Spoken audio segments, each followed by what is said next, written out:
Hello and welcome back to the VMTV Rugby Pod. As ever, Matt Williams and Alan Quinlan join me. Exciting times ahead. Matt, straight to you. A couple of days. Must be like a kid at Christmas. Ready for this on Friday night. Yeah, it's amazing, Stu. It's sort of taken so long yet it's come so fast. You know, it's a bit like at Christmas every year. It's in just a few hours, really, you're going to see one of the most important games of the World Cup open the tournament. New Zealand versus France up in Paris. The country has been absolutely electrified. The French, I'm talking about France, by the tournament. It is front page on every headline. President Macron has been visiting the French team. The teams have been greeted with mass numbers around the cities where they're basing themselves. It's certainly got a festival, and that's what the pool stages are, a festival of rugby where the minnows of the game get to swim with the sharks for a few weeks. But it's also, I think it's also showing the how close the gap has narrowed between maybe the 10th team in the tournament and the top team in the tournament. You know, in Argentina and these teams being successful against the Tier 1, traditionally the Tier 1 teams like England and Australia and France, there's a lot of positivity and a lot of unknown. And I think that's what's making it even more exciting. There is plenty of unknown, Alan. And if we come to you, as we said, one of the biggest games of the tournament right off. But France, the selection of 10, Ntamak out, Jalibert, Hastoy. Which way do you see it? I think the injuries will obviously be a bit of a dent for France. The last time they played in last November, France were very dominant and looked incredibly powerful against New Zealand. So it'll be interesting to see how New Zealand react after what happened to them a few weeks ago in Twickenham against South Africa. It's an intriguing game. I keep saying this to everybody I meet. You just cannot write off an All Black team. I think at any stage, I think they just have that in their DNA. They know how to kind of get going for big games, and I think they'll have. Obviously, it's not ideal. I think they were missing Shannon Fritzell and Brodie Retallick for that game in Twickenham. They made a lot of mistakes. Their discipline was really poor. So I think there's some fixes there for them. There's some concerns, of course, but Irish people keep asking, would you prefer France or New Zealand in a quarter-final? If you get there, I keep saying if you get there, because the Scots could be rubbing their hands together with all this talk of South Africa and Ireland coming out of that group. Scotland are going to have a big say in that. But, I just dare and think that you'd say, well, we choose a New Zealand side, given their history, their culture, their X-factor players that they have. They've players in that side who can do special things if they're under pressure. They can unleash a defence. They can do magical stuff. So their form hasn't been, I think they showed glimpses in the summer in the Rugby Championship of what they can do and what they're capable of, and probably a little bit of a reminder for themselves that they're still a very, very good side. But you probably think France, all that momentum. And it's really interesting, Matt is living over there, but how will France deal with the pressure? Because everybody in France, I think, is really believing that this is all set up for them. They're a very powerful side. They've some wonderful world-class players, some of the best players in their positions in the world. And so it'll be incredibly exciting. Everybody's looking forward to that opening. It should be a real cracker. Yeah, it certainly should. If we bring it back to home in Ireland, they've arrived in Turin. What a welcome they got, 12,000 people. Let's hear now from Andy Farrell and Johnny Sexton. Yeah, it's incredible. Since we've arrived, the people in Turin have been unbelievable. How they've set up the hotel, how they've looked after us. So we're very happy to be here and do a bit of a session in front of them. The people of Tours and our management have put an incredible amount of work into getting the training facilities to be really, really top class, which is what they are, which is the most important. The hotel obviously being good, with good food, etc. So everything's been done for us, and no excuses now. Yeah. Oh, it's fantastic. So obviously like Johnny said, there's a lot of work that goes into it. So in 2 years in the planning, it starts off on a recce, and you've got to make a choice, and by far and away, we felt as a management that the people of the city of Tours wanted us to be here. And when somebody wants you and they prove that with their actions, then the relationships build. So we're delighted how we've been treated so far from the people of Tours and the hotel, etc. So yeah, it's a nice start getting into the country. Also, this is what World Cups are all about, making sure that you understand what it's all about on the ground and feel the atmosphere of the people. Alan, there you go. You've had the outcome of having maybe a bad experience at a certain location in a World Cup, so how important Ireland get it right, and they seem to have 12,000 there in Tour, electric, and such a good welcome for them. Yeah, it was special for them, and I think when I saw that during the week, I thought, God, what would it have been like for if this World Cup was in Ireland, for the All Blacks to be based in Galway and kind of part of a local community, and the reaction Irish people would have had, or somebody down in West Cork, or somebody in Monaghan, teams all over the country. It would have been special. It brought back the memories of the what could have been for us. But he's exactly right. When you go into, I think the first thing you want to do as any team is you want to respect the culture and the local people, and they're obviously incredibly excited, even in the schools and the local businesses, that they have an international team. They have the world #1 ranked team in the world. Secretly, all those French people want Ireland to do well up to a certain point, but certainly not to beat France, and for France to win the World Cup. But it's special, and people in France love their rugby. It's a religion there. It's part of their lives, and it's part of their everyday lives. And it's very exciting for them. We were in Bordeaux in 2007, and Bordeaux is a beautiful city, but we were in an industrial estate, very much isolated from any sort of cafes or restaurants, and it's lovely as a player. You come back, you after training, you have your lunch, to be able to go out and have a coffee and walk around and kind of not do anything spectacular. You're not a tourist. You can't go and have a couple of beers in the afternoon or anything like that. But it's just nice that, on Wednesdays are usually a down day. People are kind of allowed to go out for a meal themselves that evening. So players go out in different groups and they organise their own stuff. It was kind of tricky to manoeuvre around. We were a little bit outside the centre of Bordeaux. It was a kind of a mishap as well, because the original hotel that we were supposed to stay in was pretty much city centre, and it wasn't ready. They were doing some renovation, so it was a kind of a late change.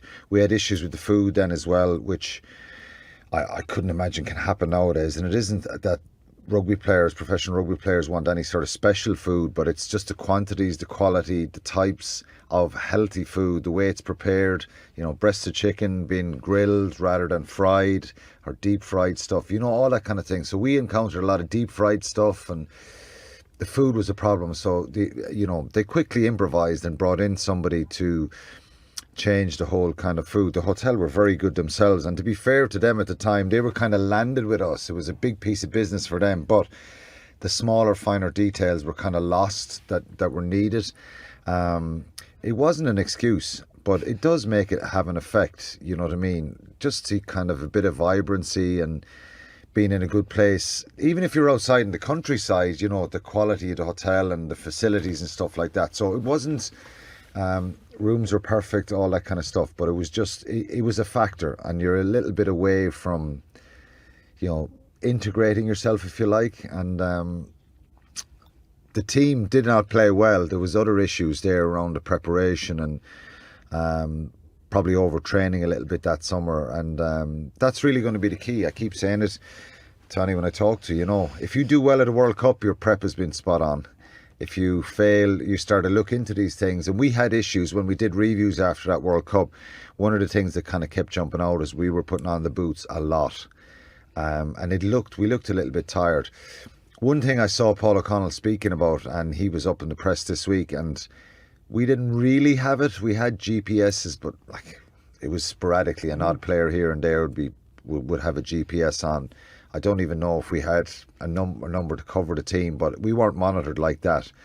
The weight, the hydration, urine samples, all that kind of stuff were taken to see your hydration. But the way they can monitor the workload now with the GPS stuff is superb. So you can track that stuff, and you can avoid overtraining. And because players, like, the thing with that 2007 World Cup is nobody really went to the coaches and said, "Oh God, we don't want to train today." We thought training more and more and more was better and better and better, if you like. But when you look back at it, I think if you're putting on your rugby boots 5 days in the week of a match, it's a lot. We ended up going out on Wednesdays, which was the off day. And you know, this is a coach match, Matt. Sometimes you have to pull the players back a little bit. We were still stuck in, we've got to train more. The more we train, the better we're going to be. So on Wednesday was supposed to be a day off. So that's your rest, recovery, massage, ice baths, go for a little ramble, go for your coffee, go for lunch, change the picture a little bit in your mindset.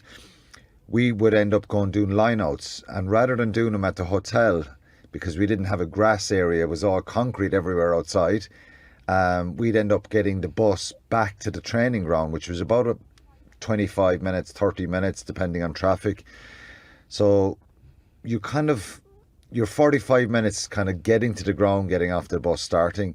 Then we were supposed to do half an hour line-outs, non-really contact, a little bit of competitiveness, and with the non-playing group. Those line-out sessions turned into an hour and a half, full-on physical mauling, got quite heated. So we probably had 3 hours out of the day off dedicated to that piece for a couple of weeks, you know. So it was little things like that we probably, as players in the group, probably didn't realise at the time. That whole summer we went around Ireland, did rugby camps, and we were stationed in Belfast and Galway, Limerick, Dublin. And there was a lot of contact, there was a lot of heavy training. And nobody complained at the time, because we all wanted to make a World Cup squad, and we knew that there was a group that was left home from Argentina that was the starting team. So anyone else, you know, were trying to make an impression. So I'm sure they've left no stone really unturned, and it's nice for them to be in a place where they'll get lots of support for a couple of weeks anyway. Matt, Alan Quinlan, Industrial Street, you heard it here. If we bring it back to Saturday against Romania and Bordeaux, a few injuries: Dan Shane, Jack Conan, David Kilcoyne. What team would you like Andy Farrell to play, and which way do you see it, Matt? You know, do you go full strength, or do you mix and match? Great dilemma to have for Andy Farrell, isn't it? So many talented players. Who do you leave out? How do you structure it? And I think this is sort of related to what Quinny said, because the principle that Alan's getting at, which is like a mantra in coaching, you can't overtrain, you can only under-recover. So if you're not doing all the recovery work, you can't perform on the Saturdays. And we've got to say, this Irish team, one of the things that's really set them apart from other nations is how fast they start. They start really well. So starting a tournament really well is exactly the same, because it's a guy called Rick Charlesworth, who was a genius Australian Olympian in hockey, and he became a hockey coach. He was an underachiever. He was a doctor. He was international cricketer, opened the batting for Australia, and was a federal member of Parliament. You know, one of these guys that just wastes his life. You know, he was. I always remember him talking about how in a tournament, which hockey plays a lot, Olympic Games and World Championships, you've got to get energy along the way. And I think if we looked at Alan's World Cup in 2007, they were not getting energy from those games, you know, against Namibia and Georgia, that they should have walloped and got energy out of. So there is a selection dilemma that they have to weigh up, knowing that they've got South Africa and Scotland that later in their pool games. And they also know that Tonga are going to be no easy beats. Then there's the added dilemma that Johnny Sexton hasn't played since the Grand Slam winning game at the Aviva in March. So Sexton will play. That's what everyone would assume. And then I would think they look across and doing exactly what Alan said, looked at the GPS readings and saying, well, by the end of the Tongan game, we want this group of players to have this amount of time, playing time. And I think this group is so scientifically driven with Jason Cowman in there, and they are at the absolute peak of physical conditioning in world rugby. That's what we'll see. So if I was going to say to you, will Tyke Byrne play, will Furlong play, I don't think that's the issue. I think they will all play across the two games to bring them up to a point where they will then know, do they want to beat South Africa or lose to South Africa? I know it's a conspiracy. I'm just saying they're going to have that. They may very well say, we're going to beat both South Africa and Scotland. We're going to finish first. That might be their goal. I don't know. But there is no doubt Sexton starts, and we will see a mixture of the starting team and the others. And I with great respect to Romania, they, on results, not on opinion, on results, they were just beaten by the States, and they've lost to Italy and a number of teams. They're the weakest team in the pool. So this might be a time where the weaker team comes out rather than against the Tongans. So I think within those parameters, that's the type of team we can expect. Alan, do you want to pick up off the back of that? Do you see a mixture of the starting 23? It's first against 19th in the world. Is this a chance to give the so-called wider squad a crack, or is it not like that at all? Do you know, when Andy Farrell announced his team tomorrow, I'm going to say that's the right team to pick, because he'll have reasoning behind that, i.e. these guys, like Matt said, they've showed a sharpness in training, they're ready to go. He may not use them against Tonga, they may come back against Scotland. They'll have looked at everything. But right, give okay, us a few players which you think will start. Well, I think Johnny Sexton has to start. Really, when I think about this, when I went to World Cup in 2003, we kind of bit of mixing and matching in Romania and Namibia, turned out perfect, two good big wins. Then we went to Argentina, which was the crunch game. We won that game just briefly. We should have beaten Australia then in round 4. I think Drico, am I right, there was a try disallowed that he was nearly in touch. Anyway, it was 16-15 to Australia. But I think of that World Cup and I think, God, that was a great build-up. Same coach, a lot of the same group. Obviously changed a little bit in 2007. So I don't know, do you go with your strongest hand? Do you kind of go, well, we get a big win here, build up a points difference? You cannot. Tonga is going to be a step up and they're going to be really dangerous. They'll have some players who have been in the top stage with the All Blacks, 5 or 6 ex-All Blacks players. They'll have that physical power, they'll have that explosiveness. So you've got to get the balance right for that. So what we're saying is we expect a convincing win for Ireland. The question I would ask here is, could this group come down to points difference? Could there be an issue over points difference at the end of it? I think 3 wins gets you there. Can Scotland do something against South Africa and really upset things at the weekend in their first game? I don't know. But I think I have a feeling there'll be a bit of a mix and match to this game. Initially I thought it's full strength, mix and match a little bit against Tonga, but it's too risky to do that. I think it's about getting probably 7 or 8 starters out at the weekend with 7 or 8 guys who are not starters. And the same for Tonga. It's a mix and match, and having safety on the bench that you have real experience. We saw it against Samoa and Bayonne where O'Mahony comes on, James Ryan comes on, where they can problem solve, i.e. the lineup was struggling. They made a real kind of difference. So, because if you go full strength this week and you pick the perceived starting team that we all think, that we could all name the starting Irish team now if everyone's fit and available. I know Conan is out. Sheehan and Kilcoyne. Yeah. So Sheehan and Conan for me are, Sheehan is a starter. I don't think they're risking him. We saw shots yesterday of him kicking a ball around the field. If he had any problems, he wouldn't be kind of doing cross-field kicks and bouncing around the place. I'm sure it's a case of they'll be involved against Tonga. So I probably think now, if you ask me to pick an Irish team now, if I was just picking it on my own, I'd probably go 50-50 with to make sure there's enough of game time. Because Tonga, if you kind of put out the second group against Tonga, it's risky. So a mix and match, I think, and it's just, rather than involvement in the match, I think it's minutes. So it's a culmination of a number of minutes between round 1 and 2 for South Africa.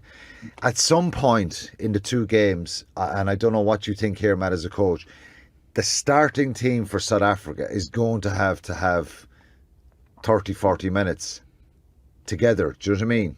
So that they can build. It's grand holding all this stuff back and saying, well, we're all fit and well, but it's just to sharpen up on that little bit of cohesion. So I think it'll be mix and match for both games. Matt, just on that, coming to you, 5:30 on Saturday evening in Bordeaux. What's a good outcome for Ireland? Well, let's say Quinny's spoken a lot of sense there about what's needed at the end of the pool games to guarantee qualification. So let's start with the obvious. You want a W and not an L. Now that's going to happen. You want to score 4 tries. You want to definitely be getting, keeping that margin, that differential as much as wide as possible and scoring points. And then that's also going to you might hope that Scotland holds South Africa to a low score. That even, and again, I agree with Quinny. I think we've got to be really careful not to write Scotland off in this process. They played very, very well against France in the two warm-up games. At Stade de France, with a full French team out, they really came back with a wet sail and were quite strong. So let's not write them off at all. But you want a good win with good points scored, and exactly what Alan said, you want minutes, good quality minutes under the belt of the players that you will need in the big games. So this is, and I think the other thing that backs up what Alan has said, when Ireland have made complete team changes in November internationals, the team hasn't performed, it hasn't played well, and they've brought lesser opponents into the game. So I actually think those days are over. I think the mix and match is what we'll see, and I think that's correct, and I think it'll be balanced out on the science of it. And let's not forget on the combinations. There'll be mini combinations. So you may see Gibson Park start with Sexton to get the combination going. You may very well see the bench front row start. So they've got a combination because they'll be ending matches with that front row on the field. So there's all these little things, as Alan said, Andy Farrell have all this war gamed out, as we say. Every scenario played out. What will be the team will pick? Well, let's work backwards. What's our perfect scenarios? And they will know now well and truly who is going to be selected for these two games. And they will know the result they want. As I said, if it was me, you get the whip W, you get every point and every competition point that's available to you, and then you put your foot on the accelerator and get your for and against as high as you can. Now, the other thing to think, it is going to be the forecast is a very, very hot day. And I can tell you, France is in a heat wave. It was cooler last week, but it was very, very hot, 36, 37 degrees right across the country. The Romanians are going to struggle with that because we have to assume their level of physical conditioning is not like the Irish, which are the best in the world, or close to equal with the best in the world. So the points available in that last 20 minutes with a good, solid performance from the bench are vast. And I think that's what Ireland will be looking for. And without being disrespectful to the Romanians, that's the way they plan the game.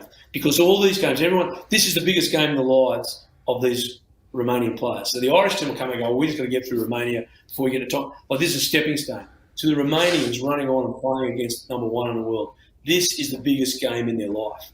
So they are going to give every iota and every atom in their body to that performance. So, I expect them to be really competitive for an opening period of that game. It doesn't mean they're going to be scoring tries or anything, but mate, they're not going to quit. So we've got to keep all that in the balance as well, I think, as we go through these pool stages. That's exactly what the Romanian coach said, actually, Matt. They can't wait to take on Ireland, number one in the world. What an opportunity for these guys. But you both touched on Scotland there. Somewhere in a room is Gregor Townsend and Finn Russell and the team just thinking, this is great. Oh, everyone's just chatting about Ireland and South Africa. We've got so-called nothing to lose. I think everybody, they'll try and work off that angle, of course. And if I was a Scottish player or a Scottish coach, I'd be saying, well, the perception is we're done for here in this group. So you try and find a little bit of something to make you a bit angry and narky. They'll have been talking about this since the draw happened. I, for one, and I know most people have not forgotten Scotland here. I've kept mentioning Scotland, not trying to downplay it, but like Scotland could cause South Africa serious problems. I think they were, if we don't beat Scotland, we don't deserve to, it'll be so incredibly disappointing from where we've been. But you're not guaranteed anything in sport. On paper, like we're 62-point better team than Romania for Saturday, but you just never know how this pans out. This team is very strong mentally, Ireland, and I think they can cope with the pressure, and we'll probably talk a little bit about that in a while. But for Scotland, it's a kind of it's a bit of a Munster chip on your shoulder type scenario, Matt, I would suggest. And we loved that for many years when I played. God be good to Axel. Axel would say, well, it's no harm to have a chip on both shoulders sometimes. And Scotland will feel a little bit backed into a corner here to say, and it energises you. It gives you that little bit of narkiness and that edge that we're being written off here. We've no chance. So it doesn't always play out the way it should be. Scotland are a dangerous side, and if South Africa or Ireland underestimate him anyway, I don't think they will. They're not stupid enough to do that. But he'll try and play off that, Gregor Townsend. Some really good players, and we keep saying the same thing every time we talk about Scotland. If Finn Russell gets enough of quality ball, and if he's on song, he can come up with that magical play that can do it for him, So, Ireland are in a strong place, but Scotland they're sitting just in behind nicely, and I think they'll be loving that people are suggesting that they're not going to get out of the pool. Matt, 2 podcasts in, 2 words, Finn Russell. Talk to me. Surely this is his time in France. Well, it's if they do take a leaf out of Quinny and Axel's book, when you played against those boys, they had several chips on every shoulder in the team. And they were always such a great challenge and such fun to play against, and such good men after the game. That you just couldn't help but respect them and grow.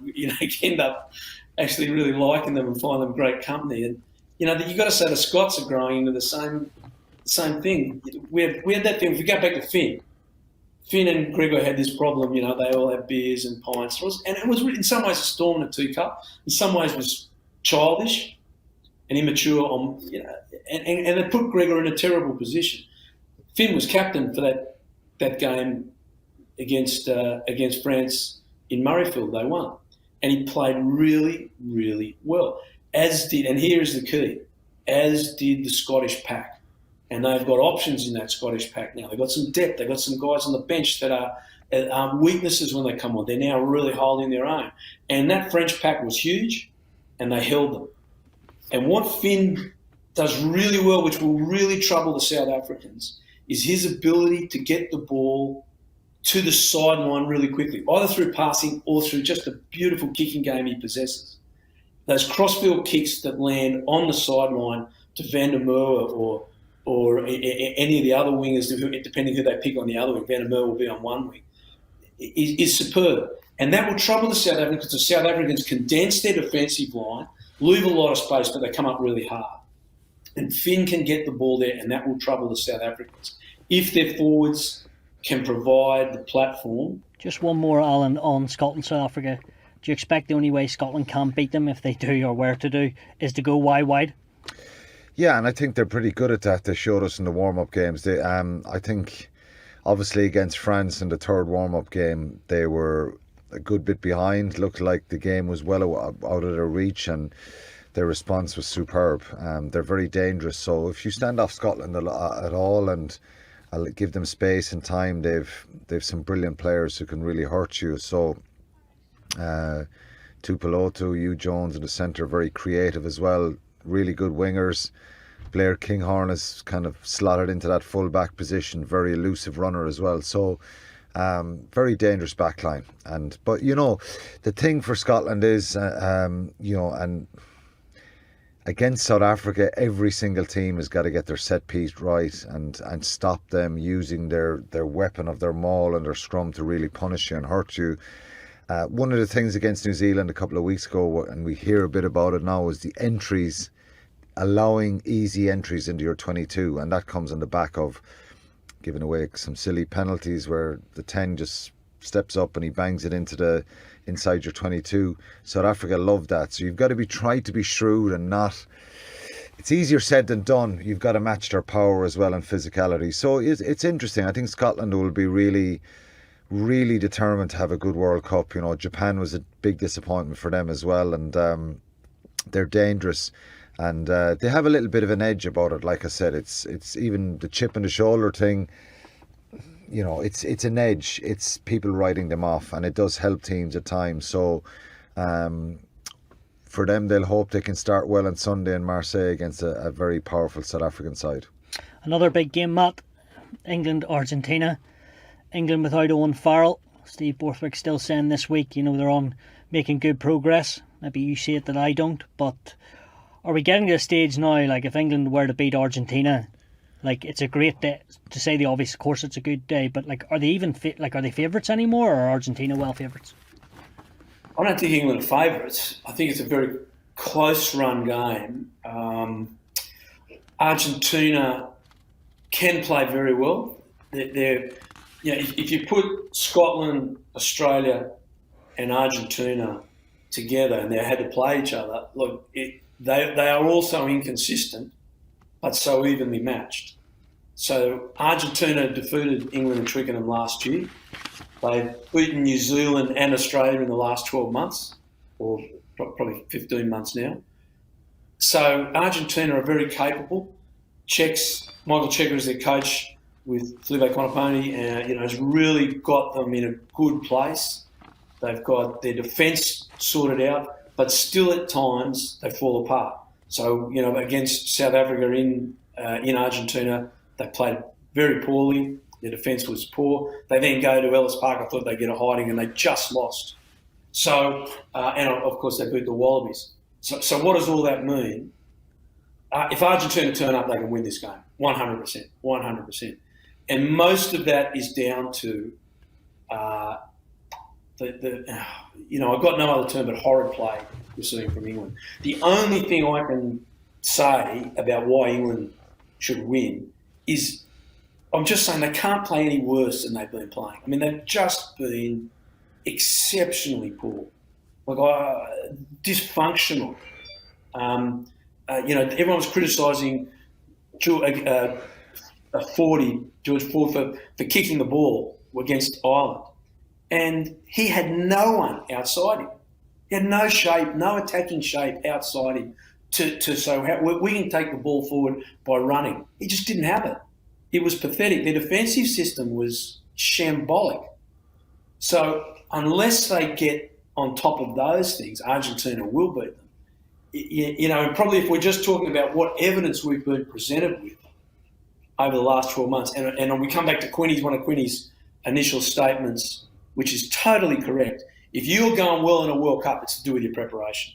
That's why, you know, I've got a little quote written down here, you know, by a guy called Joseph Addison. We can't guarantee success. We can't guarantee success if we do by doing something better, but we can deserve it by what we do. So, in other words, you deserve what you get, and England are deserving what they get. And that's why we're saying Ireland have got a shot at this World Cup. Because of what they've done the last 15 months, their preparation, what they've done their last 15 months is allowing us to say they got a good shot at this. They got a really good shot. We all know it's going to come down to a quarter-final, but they've got a great shot at this. We look at England against Argentina, or even to win at a semi-final stage, and you're saying, well, it's highly doubtful because your last 12 months has been shocking. And they've only got themselves to blame for that. I feel for Borthwick. I think he's been given a poison chalice. Having said that, we're not seeing any progress or changes in the structure of that team to give us any hope that they can come out now.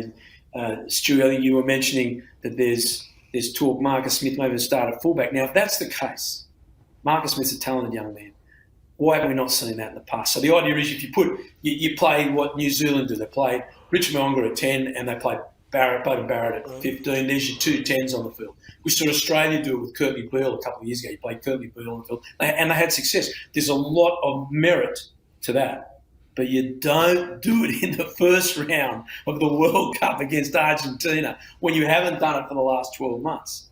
So, yeah, look, and part of me too wants to see Czech do well. I really mean that. The Argentinians have been poorly treated for decades by World Rugby. They're in the championship now, but it's tough for them. And they're in a position where they as we said, they are deserving to win.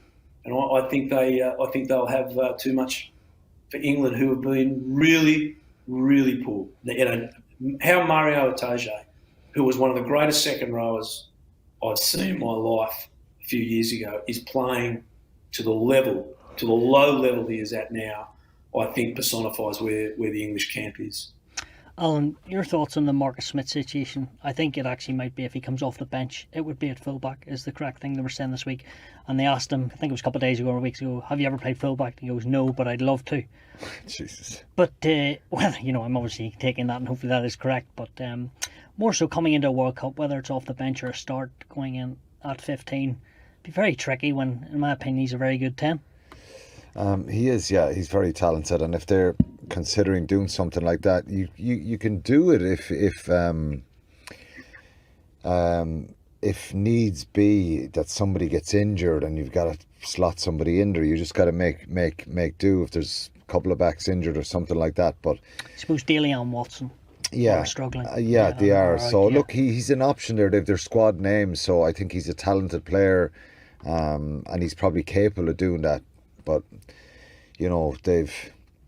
England have been all over the shop really, and this kind of sums up where they're at. They're kind of I think their preparation has been really poor. The team, the players, the talent they have, they should be in a better position. So they're at a pretty low ebb, and Matt said it there, which makes perfect sense. I think, can we see them any poorer? Who knows? I just think Argentina play with a ferocity and a skill set and a pace and a tempo that it's going to be difficult for England. England really need to, the last couple of weeks, I think, of their training, I think if they can fix some of the issues, yes, they're very well capable of winning.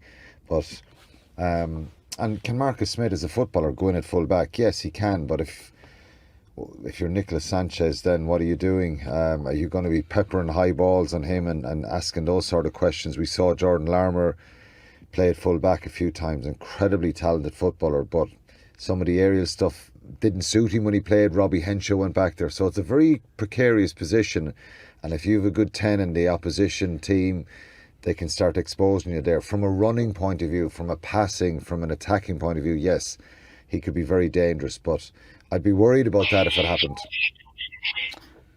As Matt answers a phone call there from the South African press. Matt, as an overall tournament, what are you most looking forward to see, teams or players-wise, throughout the next 2 months? It's true, I love World Cups. I love World Cups because they're a festival of our game. They sort of remind us of the global reach of the game.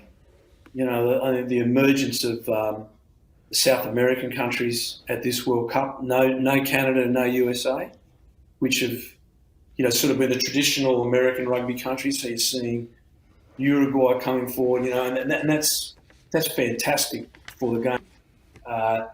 And so you've got this first part that is the festival, is the joy, and there's 40,000 Australians coming to France, and this is what we forget. This is big business for France. It's like the Tour de France, the cycling Tour de France on steroids. There's tens of thousands of people coming from all over the globe. The South Africans are flying in and out on the weekends in their tens of thousands. So that festival part I love. I really enjoy it. And there's a lot of laughs in the pool stages. There's a lot of what rugby used to be. A lot of giggles, a lot of smiles, a lot of camaraderie, and as the French call it, the troisième temps, the third half. You know, that used to be when you go to the bars and have a drink when we were amateurs. But all that happens, all the people coming out afterwards, having drinks, seeing each other, all that in the festival.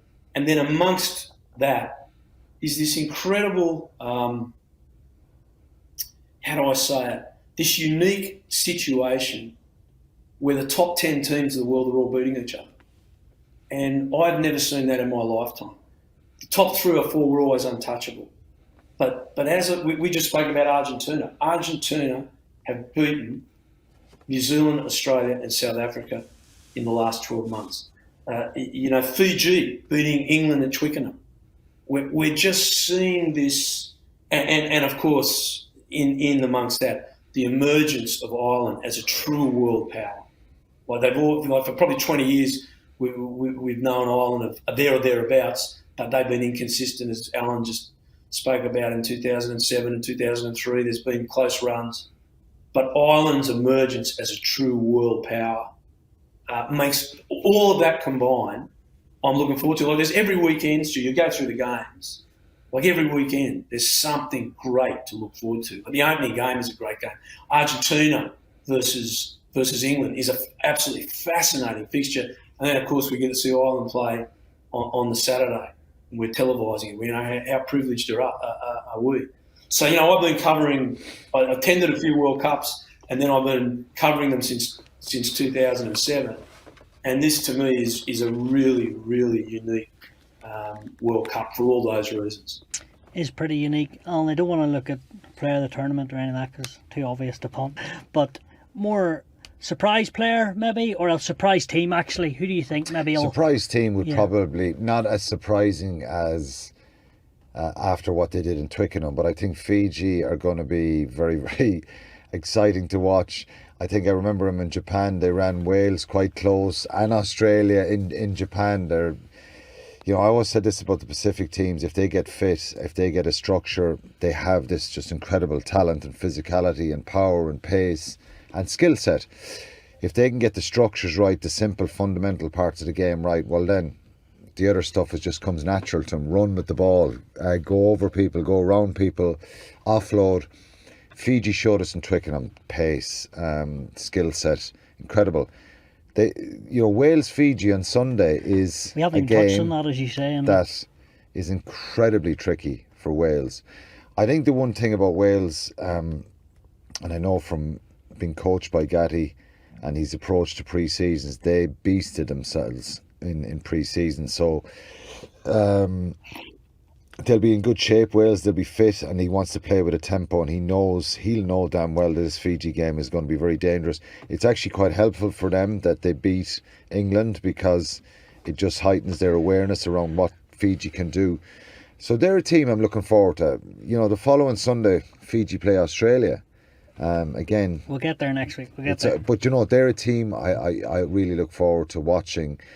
My best World Cup memory from working at a World Cup was being was Uruguay Fiji in 2019 and Kamishi, northern Japan, where the tsunami had hit and caused incredible devastation, wiped out a whole town practically.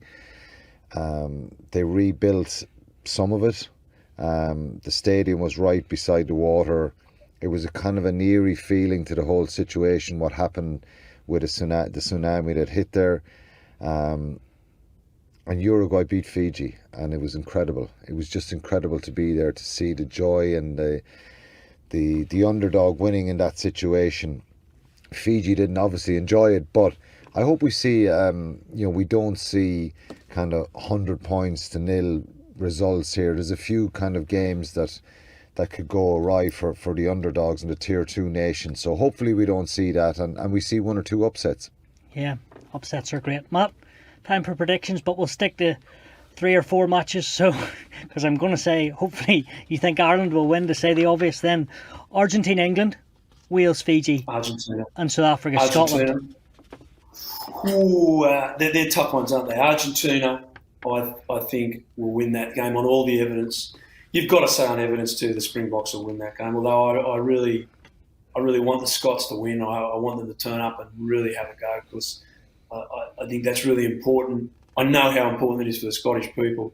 But I do, on evidence, I have to say I think Scotland will win. Look, Fiji, just on Alan's point, Fiji, a lot of the Fijian players are playing in Europe, and the other guys have been in Super Rugby for a couple of years. That has helped them enormously. They have come forward in leaps and bounds. I know for a fact, because the Fijian team based themselves during COVID at a place called Lennox Head in northern New South Wales. Absolutely beautiful, just near Byron Bay, that you guys might know, just south of Byron. If you're going to stay isolated in Australia during COVID, you might as well stay there. And I've spoken to people involved in their extended staff. They are definitely targeting Wales, and they are definitely targeting Australia. They want to win those games to make a statement that they are on the world stage now as a 15-a-side nation. So this is going to be a fascinating fixture. If Wales put out anything below their top 15, Fiji will win. I don't know the Welsh side at this stage, but let me say that if Wales put out their top 15, it's still going to be really hard for them. But I think Fiji can win if they don't. So I'm not sitting on the fence there. I'm having it both ways. You're not allowed that. And Alan, your results, your predictions for the results? Which ones do you want to start with? Where have you been? Ireland, obviously. Yeah, I think Ireland win convincingly. South Africa, Scotland, England, Argentina, and Wales, Fiji. Yeah, South Africa, I think, will be too strong for Scotland. I think England might.